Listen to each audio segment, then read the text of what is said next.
ৰকিবুল হুছেইনক যোনে তোনে খেদে এতিয়া ধুবুৰীটো খেদে গোৱালপাৰাটো খেদে নগাঁৱতো খেদে গতিকে ধুবুৰী গোৱালপাৰাত 10 লাখ ভোটত জিকা এমপি জনক যদি কোনোবাই খেদিব পাৰে তাৰ মানে 1.5 বছৰত তেওঁৰ পজিশন কিমান বেয়া হৈ গল আপোনালোকে নিজে চিন্তা কৰক 1.5 বছৰ হোৱাই নাই নেকি এবছৰ 2-3টা দিনহে হৈছে 10 লাখ ভোট পোৱা মানুহক নিজৰ সমষ্টিৰ পৰা কোনোবাই খেদিব নেকি আমিতো 25 বছৰ থাকিলো সামুগুৰিতটো খেদিলে গোৱালপাৰাটো খেদিলে আমাকতো জালুকবাৰীত আজিলৈকে কোনেও খেদা নাই তেনেকে সমষ্টি ভাঙিয়ে গল বিদায়ে ললো এক প্ৰকাৰ কংগ্ৰেছেও নেখেদে আনকি সমষ্টিৰ কংগ্ৰেছ মানুহখিনিও ভোট নিদিলেও ভাল পায় আমাক নেখেদে অন্তত গতিকে তেনেকেতো পাৰেই কৰিলো ৰকিবুল হুছেইনক তাৰ পৰা যি কেইগৰাকী মানুহে বেয়া ব্যৱহাৰে হওক খেদিছে প্ৰত্যেক গৰাকী মানুহ মুছলিম মানুহ আৰু বংগীয় মূলৰ মুছলিম মানুহ আৰু সেই জায়গাটোত পৰখি ময়ো যাম মোকো কোনোবাই শ্লোগান দিব পাৰে মোৰ এগেইনষ্টত মই নাজানো কিন্তু পৰখি মই যাম কাৰণ আজি আমি সিদ্ধান্ত ললো এখন ফৰেষ্ট কৰিম গতিকে পৰখি অশোক সিংহাল আৰু ময়ো তাতে যাম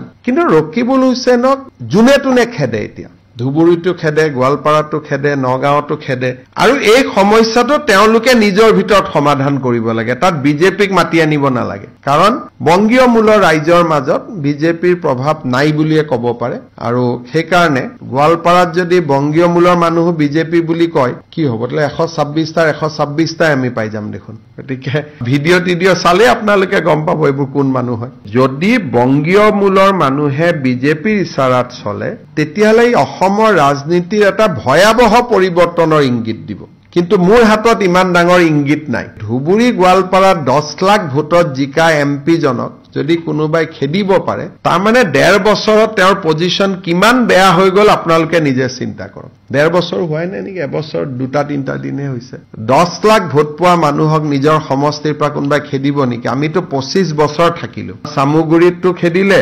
গোৱালপাৰাটো খেদিলে আমাকতো জালুকবাৰীত আজিলৈকে কোনেও খেদা নাই তেনেকে সমষ্টি ভাঙিয়ে গল বিদায়ে ললো এক প্ৰকাৰ গতিকে আমাকতো কোনেওতো আজিলৈকে নেখেদা নাই কংগ্ৰেছেও নেখেদে আনকি সমষ্টিৰ কংগ্ৰেছ মানুহখিনিও ভোট নিদিলেও ভাল পায় আমাক নেখেদে অন্তত গতিকে তেনেকেতো পাৰেই কৰিলো